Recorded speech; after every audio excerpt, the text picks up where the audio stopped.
So for years and years, the Refuge, the faith community that I co-pastor, which is a Christian community and mission center in North Denver, has been hosting what we call Blue Christmas. And so Blue Christmas was a space that we created every year at the very beginning of December that was centered on truly honoring that for so many people, the holidays are not happy. The holidays are one of the hardest things for people because it stirs up so much grief, loss, reality, pain, disconnection, loneliness. And in our community, we are committed to honesty, and so we wanted to do everything we could to hold that. Instead of singing Christmas carols, to have a place where people could smash ornaments and they could light candles and they could grieve and honor how hard the holidays were for them. So that's been in our story for many years, and when Westminster John Knox Books asked me to write an Advent guide, I knew I only had one idea, and that idea was somehow integrating a space for people who were trying to navigate this very weary world that we live in.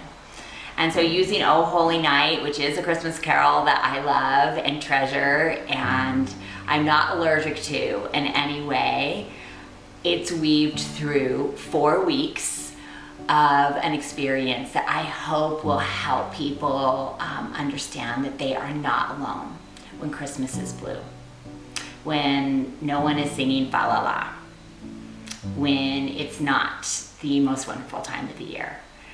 And as I was processing through the material and pulling it together, it helped me engage with the reality of the loss of my son and how Christmas changed radically when there's this deep hole, and how to navigate when the whole world is doing okay and you're not. And so A Weary World, I hope, can be a companion for the holidays. It is filled with 4 weeks. So it walks through the 4 weeks of Advent with 7 daily reflections, and they're centered on these themes. And the first one is just honoring reality. All of our stories are so different, but really being honest about our unique reality. The second is about practicing honesty and learning how to just name the real feelings of fear and shame and anger and loss. And the third week is about embracing paradox, and that is that conflicting things that are different can live in the same space at the same time. And we need help with that because this is the art of being human and learning how to keep those things together. The last movement is just borrowing hope. Sometimes we don't have any.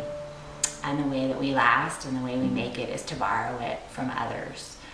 And then we end with Christmas Eve and God with us. A Weary World has a few features in it, and so at the end of each week, there are group discussion questions. It's so good to talk about these things with other people, if that's possible. And then there's also things to practice, so ways to embody some of the weekly reflections in the week, and then a short, simple prayer. The other part that I love about it is there's a place for ministry leaders to get what helps and what hurts, so that ministry leaders and groups and organizations can hold space better for people who are hurting in their congregations and communities.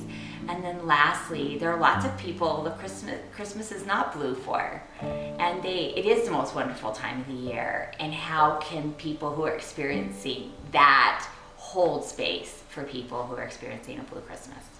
So all together, the hope for it all is that in the middle of pandemics, in the middle of huge social change, in the middle of personal loss and fear and confusion and exhaustion and overwhelmedness, that people will find hope, that our weary souls would find some rest, and that we would travel this road together as kindreds, making it through the holidays as best we can.